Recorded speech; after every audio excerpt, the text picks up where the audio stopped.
हर साल आज ही के दिन यानी 21 मई को आतंकवाद विरोधी दिवस मनाया जाता है।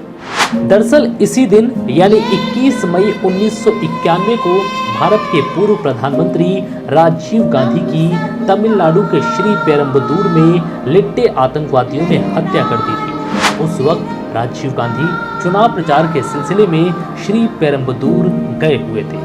वो वहां एक आम सभा को संबोधित करने जा रहे थे कि उनका स्वागत करने के लिए रास्ते में बहुत सारे प्रशंसक उन्हें फूलों की माला पहनाने लगे। इसी दौरान लिट्टे के आतंकवादियों ने इस घटना को अंजाम दिया था।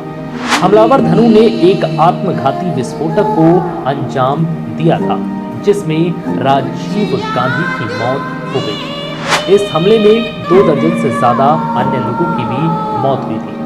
आतंकवाद विरोधी दिवस मनाने का उद्देश्य राष्ट्रीय हितों पर पड़ने वाले प्रतिकूल प्रभावों, आतंकवाद के कारण आम जनता को हो रही परेशानियों, आतंकी हिंसा से दूर रखना है।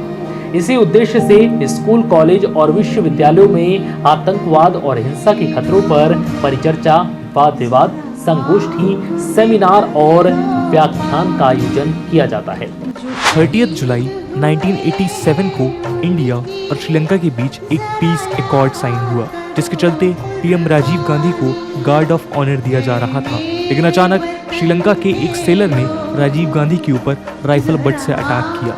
राजीव गांधी बाल बाल बच गए। इस इंसिडेंट के 4 साल बाद राजीव गांधी पर एक और अटैक हुआ, लेकिन इस बार राजीव गांधी नहीं बच सके।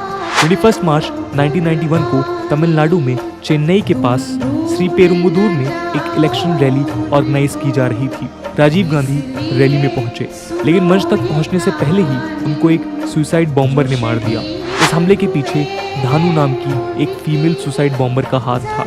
बहुत जल्द पता चला कि इस हमले के पीछे LTTE का हाथ है।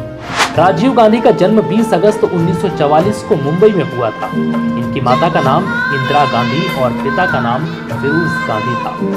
परिवार में पत्नी सोनिया गांधी और 2 संतानें राहुल और प्रियंका गांधी हैं। माता इंदिरा गांधी लंबे समय तक देश की प्रधानमंत्री रहीं।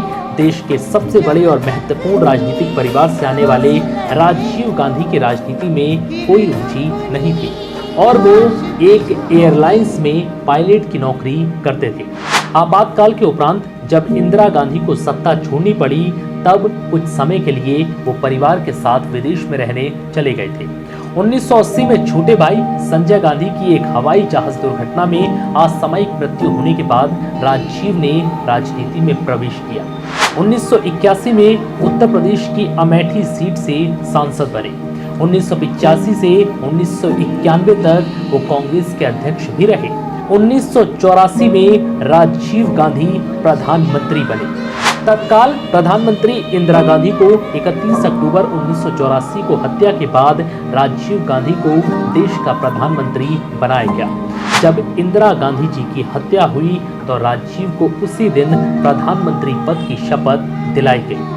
वो 31 अक्टूबर 1984 से 1 दिसंबर 1989 तक भारत के प्रधानमंत्री रहे।